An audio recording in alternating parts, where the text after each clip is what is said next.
Hey everyone, Mango7Roll here. How we doing today? Welcome to should you pull, or I guess which one of these 5 stars should you choose? I got asked this like 20 times yesterday in chat, or which one I chose, and I just want to kind of go over the options and maybe push you in one or the other direction. First off, I really think this should be a pull for who you love thing. If you really like Hector, just take him. If you really like Ephraim, just go ahead. All of these are fantastic units. They all have their place where they shine. They all have the specialties. They all have pretty great fodder. Even Veronica has fantastic fodder. So it really doesn't matter. But if you're going from what might be best for your account, maybe I can push you in a little bit direction here. So first, if you plan on summoning on this banner, I think the choice is slightly different than if you don't, because obviously you should summon first and then kind of decide from there. It's also worth noting that red units are really difficult to pull for, so if you're desperately wanting Celica, she might just be the best one to go for, because her orb cost is going to cost you too much.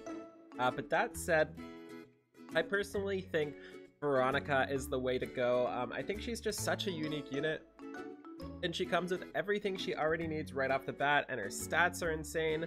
I just don't think there's anybody that really has a like a replacement. Like, nobody can really replace Brave Veronica on most accounts, and the others, you kind of have replacements for all of them, some better than others, and some might not reach the same ability as Brave Hector or Brave Ephraim, but I do think there are alternatives for all of this. So first off, her staff is just insane. It comes with Razzle Dazzle built in, combined with her B slot, of course. And it also is fantastic for every single type of mode. I think for every angle in the game outside of maybe ease of use and arena score, Veronica is the best. She doesn't score the highest in arena, she scores the lowest, but I don't think that's a worry for like 95% of players, and it's only a worry really if you're going to plus 10 any of these Brave units. So I don't think that's something to really even consider for your score. She comes with one of the best heals in Recover. She comes with Wind, Fire, Bomb Plus, which is inheritable from what I gather, and is also the highest SP healing skill. I think I might be wrong there, so there is the opportunity for that if you really want to inherit that on a better, or not a better healer, a healer you already have a plus 10. It comes with Wrathful Staff, Close Guard 2, which is an amazing C slot. I love it, and I would want it on a lot of different units too if I could, but I would never sacrifice Veronica for it. The only thing she's missing is obviously an A, and I think that should be, depending on what you're doing with your character, maybe close counter, maybe some sort of offensive ability. I'm not really sure, whatever works for you. But the thing I love about Veronica is she works everywhere, and she's fantastic with just neutral stats too. You can take advantage of all of these. You might say her 21 defense, 19 res is a little too low to really take advantage of close counter, but with this buff, you have a pretty big swing in defenses, and she makes herself super useful. So main reasons I love her: 1, she is super unique. 2, she's going to be used in arena. She'll be amazing in arena if you want something like that. She doesn't score as high, which is kind of a problem for a lot of people. She will be used in every single arena assault, or she will be on a blessing on another arena assault, and you'll always use her that week. There's nothing like Razzle Dazzle healers can't really take care of, especially ones with offensive spreads like this. So I think that's just insane. And the other thing too, you have to imagine in the long run how many healers you want for arena assault when you're balancing out all of your blessings and everything. So this is one type of unit that there's just not enough for in the game for me unless I start 5-starring multiples of the same one. So I cannot stress enough how important that is for kind of the late game, because even myself, somebody who loves healers and has a lot of them, just does not have enough healers to really bring me through arena assault the way I like it. And the way I like it is definitely stuff like Razzle Dazzle and tanking hits and healing up. So that's perfect for me. The other thing is she seems to be designed around team play, which is not necessarily amazing right now. I mean, she is probably the best for rival domains as it is and all that shenanigans, but for any future modes that really benefit on team play, on buffing, on like focusing on a group, I do think she's going to be the best there as well, and we don't see that yet in the game, but I guarantee you that's something they're looking towards, and some sort of mode will have in the future. That's something small to consider as well. I also think she is the best for general BHB, GHBs, all sorts of abilities like that. or encounters like that. She just does something nothing else can do. Like, there is nothing really else you could do. Brave Lynn kind of does the same thing, and we see what she does from without any investment, you know? Like, she's gonna work perfectly with her base kit and everything, and you can't really say the same as well with the others. Like, they'll be pretty close, but just not the same. So next up, let's take a look at Brave Celica here. And I think this is going to be a lot of picks too, just because she is so hard to get compared to the others. Red is just a red unit on a 4-person banner, on a 3% banner is just a nightmare. The good parts about Celica is she's obviously an insane unit. She comes with a 500 SP special to start with. Her sword is amazing. She comes with Death Blow 4, which is the first 300 SP skill that isn't a counter, so that definitely is one of the best skill inheritance options you can get as a whale. But if you are already in the +10 range and you know that you need Death Blow 4, you already know this, so there's that. Obviously, double line here makes her insane. Attack tactic is even fantastic fodder as it is.